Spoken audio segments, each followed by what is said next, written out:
ఆవు పేడ వల్ల ఉపయోగం లేదని మన వాళ్ళు కొంతమంది అంటుంటే ఆ ఆవు పేడనే ఇంధనంగా మార్చి ట్రాక్టర్లను తయారు చేస్తున్నారు.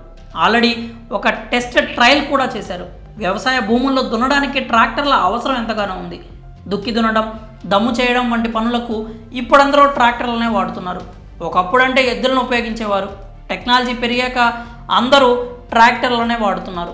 అయితే పెరిగిపోతున్న చమురు ధరల కారణంగా ట్రాక్టర్లతో వ్యవసాయం చేయడం రైతులకు పెద్ద సమస్యగా తయారైంది. ట్రాక్టర్ రెంట్కి, పెట్రోల్, డీజిల్కి, కూలీలకు, ఎరువులకు ఇలా రకరకాల ఖర్చులు పెరిగిపోతుండడంతో రైతులకు పెద్దగా ఏం మిగలడం లేదు.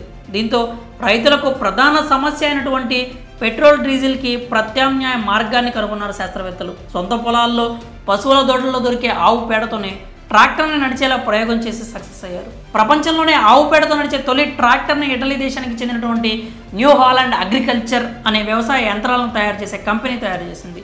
లిక్విడ్ మీథేన్ గ్యాస్తో నడిచే T7 మోడల్ ట్రాక్టర్ని రైతుల కోసం తయారు చేసినట్లు కంపెనీ తెలిపింది.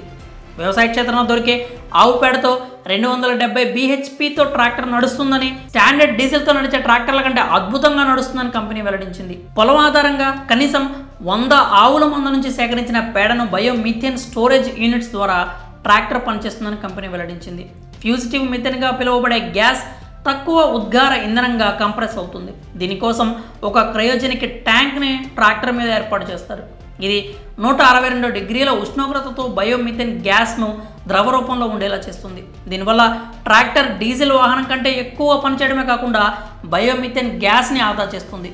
ఆవు పేడతో నడిచే ఈ మీథేన్ ట్రాక్టర్లను ప్రపంచ దేశాలకు ఎగుమతి చేస్తున్నట్టు కంపెనీ తెలిపింది. ఈ ట్రాక్టర్ని మన రైతులందరికీ ప్రభుత్వ సబ్సిడీ ద్వారా అందజేస్తే వారి పంట పండుతుంది. ఇప్పటికే పెట్రోల్, డీజిల్ ధరలు చుక్కలు చూపిస్తున్నాయి.